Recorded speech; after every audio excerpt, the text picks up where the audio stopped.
Hi everyone, I'm back in the kitchen. Today I'm going to make gnocchi, potato pasta gnocchi. It is butter and cheese gnocchi. I cannot pronounce this, so someone correct me on this, but let's get started and we'll make this together. I've never made it before. Here we go. For this dish, you are going to need 2 pounds of baking potatoes. These are russet potatoes. This is the main part of the dish. Then you will need 2 large egg yolks, 1/2 a cup of all-purpose flour, a little bit more for dusting when you knead out the dough, 4 tablespoons of unsalted butter, and some fresh grated Parmesan. Now, this is fresh shaken Parmesan because I do not have any grated Parmesan. Then for the utensils, you will need a fork. We're gonna poke the potatoes with that. And then once the potatoes are cooked, you can either mash them by hand with something that you have, maybe something like this, or if you do have a ricer, this thing is great to use to smash the potatoes and it comes out like Play-Doh, like when you were little. Salt and pepper, of course, and that's it. Step 1 is to preheat the oven to 400 degrees and then pierce each potato with a fork all over, transfer them to a baking sheet and bake in the oven for 1 hour. While you're waiting for your potatoes to cook in the oven, it would be a good time to get your squats in.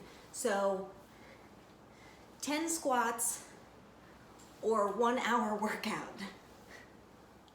The potatoes are out of the oven and I've cut them in half. Once they're cool enough to hold, then you just want to scoop out the inside of the potato, just leave just the skin, get out as much as you can, and put it into a bowl to smash it or put it into the ricer to smash it.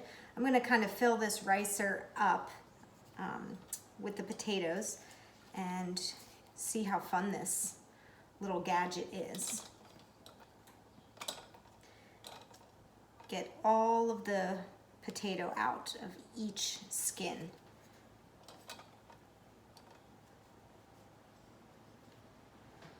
Okay, that'll do for the first part. Show you how neat this is.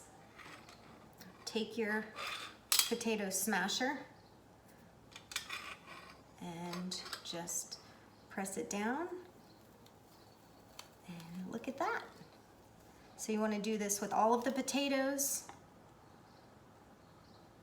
Get them into the bowl, and then we'll go on to the next step. I'm actually going to do one more because this is one of those oddly satisfying things. Now, I just love this.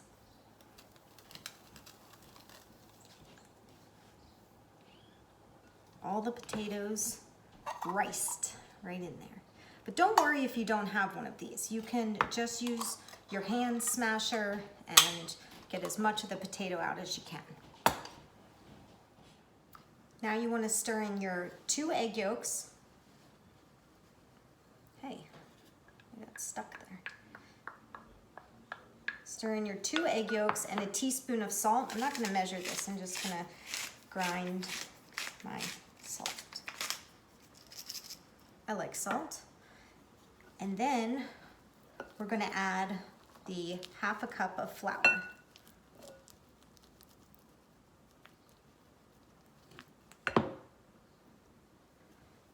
So sometimes when you're working with flour, it depends on like the temperature outside and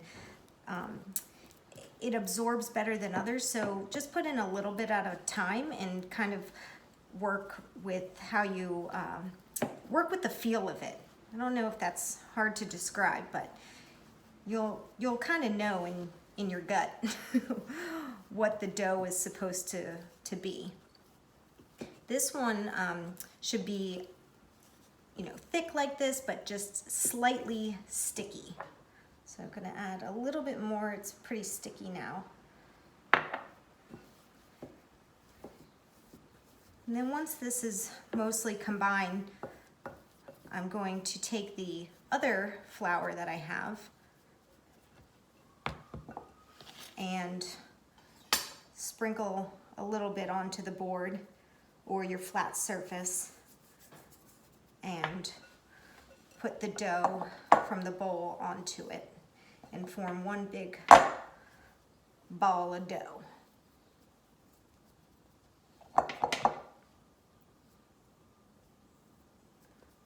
Oh yeah, pretty sticky here, so maybe a little more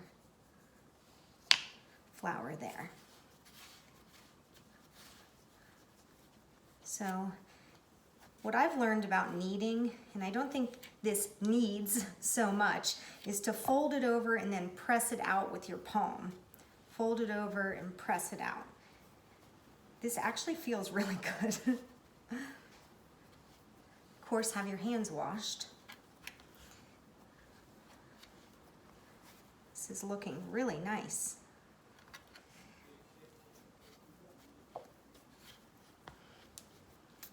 In the meantime, if you have somebody that can help you, prepare another baking sheet with a wax paper lining. So then what we're gonna do after this is we're gonna take this and roll it. Oh, I left dough here and dough here. We're gonna roll it out into kind of like a log. I think what I'll do is make it into a few logs. So I'm gonna cut this into 4, pretty even, and then roll each one into a log.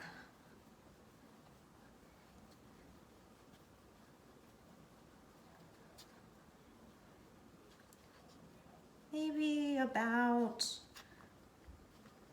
3/4 inches around, it says. That looks about right. So I'm gonna do that for all 4 of these and I'll be right back. Okay, we're back, and just like in life, nothing is perfect, and neither are these gnocchi logs. But we're gonna work with this, and what we do now is we're gonna cut about 3/4 inches all the way down each log to make each individual gnocchi.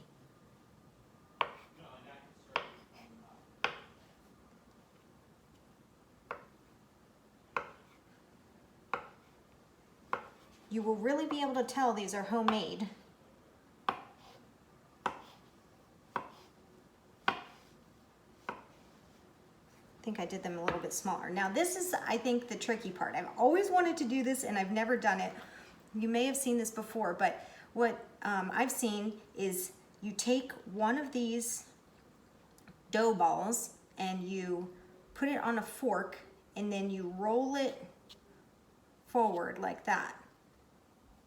I think that could be it. So what I'm gonna do, I'm gonna do that for all of these and just place them on the wax paper here. Oh, that one needs some help. Yeah, I'll just go with that. So I think you just push it down and roll it forward until it falls off. I'm getting some holes in mine. I don't know what that's about. Down and boom. Maybe I will get better as I go along. Let's see. Push. Oh, that one kind of looks good. And this is a very delicate dough. Just keep rolling away.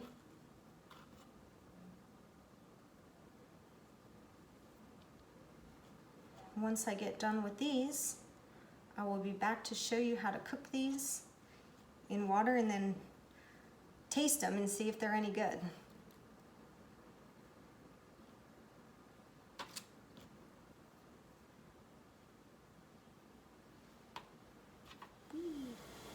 All right, we've got water boiling now.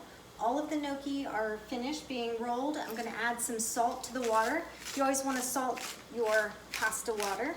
I salt it generously. And then we're going to drop these in to the water. Now, what it says is to drop them in, and once they start floating, then from there you wait 2 minutes and then you pull them out. So have to coordinate this properly, but I'm gonna try to get in as many as I can.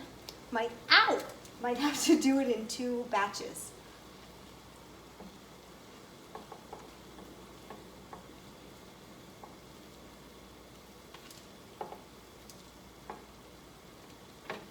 The dough is pretty sticky, so I may have not added enough flour, but we'll see. Some of them are already starting to float up. So I'm just going to put a few more in and then do a second round. Ow. Oh, again. And that's it. Set my timer for 2 minutes. Most of them are floating now.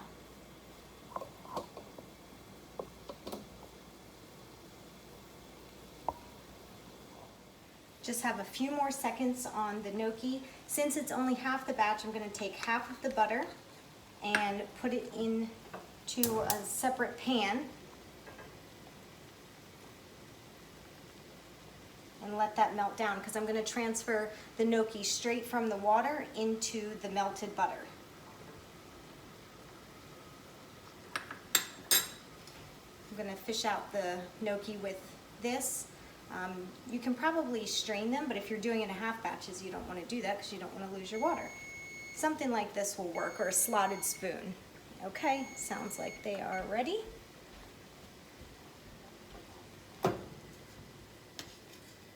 Just going to take them from there. They look very puffy. And put them straight into the butter.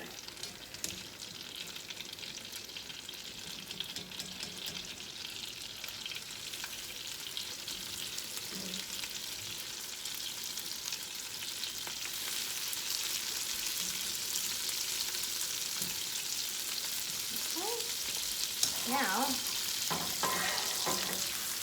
give them a little jiggle. Oh my gosh, what if I could do this? Whee! No, one day. Cook those in there, get it a little brown. And then I have a plate over here. It's actually on the back of the stove to keep it warm. I'm going to clear the area so I can show you the final product.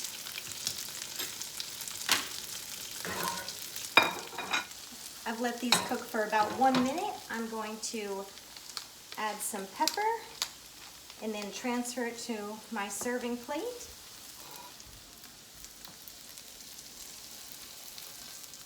A little brownness on the bottom there. And then just add your cheese.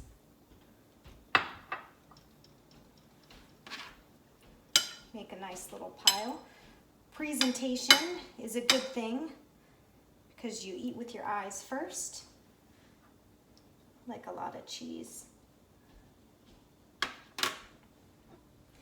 And there you go. There's the final product. I'm going to try it for you to show you what I think.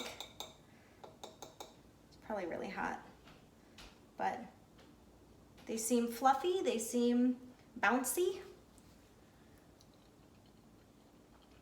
They're smushy. I mean, it's not terrible, but I don't think I put enough flour. It's very hot. Yeah, I think I needed more flour. They don't have that like kind of chewy bite that you really want. So I'll have to try again next time. But for my first time, not so bad. If you guys want to try this, I'll tell you where I got the recipe. It's from something called Masters by, I'm actually not sure. I'll let you know later.